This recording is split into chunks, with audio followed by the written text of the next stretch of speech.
So the Ark of Theseus, Ark 1, is finally fully repaired, thanks to the major cannibalization of Ark 3. And there's a welcome sense of relief, even down to the crew finding leisure objects from Earth kept on Ark 3. Well, they deserve a bit of a break, but don't expect it to last too long.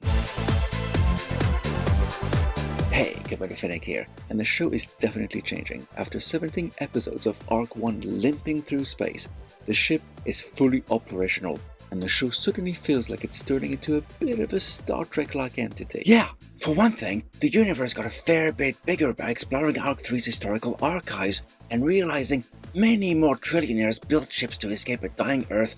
And other factions did too, like the big, bad Eastern Federation Alliance, who, unlike the others, went out fully armed. Yes, but space is huge. The odds of Ark 1 meeting any of them would be vanishingly small. In the real world, absolutely. But this is fantasy sci-fi we're talking about, Doc. And right on cue, Ark 8's distress signal is received. And the Star Trek feeling kicks in when our heroes decide to alter course to rescue them. They even have an away team. And there's also a discussion about whether or not the captain should remain on the ship or lead the mission. And if dangerous survivors should be rescued with the hope of eventually finding a cure for their disorder. And in true Tiny Universe fashion, as a result of that decision, one of our main characters discovers he had a dark and secret past he knew nothing about. It's like everyone's got one of those now, what with Garnet being a clone with tardigrade DNA, Eva being a spy for the Eastern Federation Alliance. Well, she must be a reluctant one though. Probably, but still a spy nonetheless.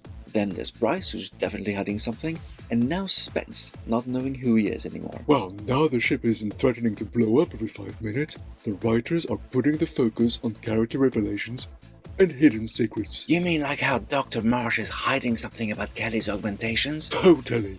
I'm not even tried by the fact he successfully removed the bomb that was in her skull. Didn't you see how shifty his eyes were?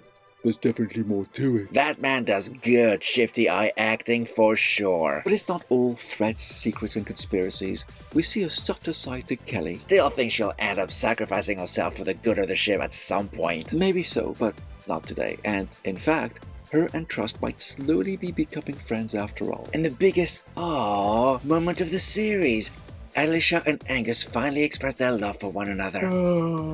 And then they go and spoil it all by making you realize the survivors from Ark 8 might not be as nice and truthful as they made themselves out to be. All in all, it was an enjoyable episode. The premise is getting ever larger, possibly hinting to a confidence in the show by the network. Or just confidence by the writers, irrespective of what the network executives think. Look what happened to the Quantum Leap revival. That show failed because the Season 2 story arc was very weak and didn't make sense. But whatever happens to the arc, there are enough changes to the format and the intrigue is piling on to keep us entertained, and I'm hopeful this apparent confidence will keep the show going. Hope is a dangerous thing, Commander. The show hasn't even yet been renewed, you know.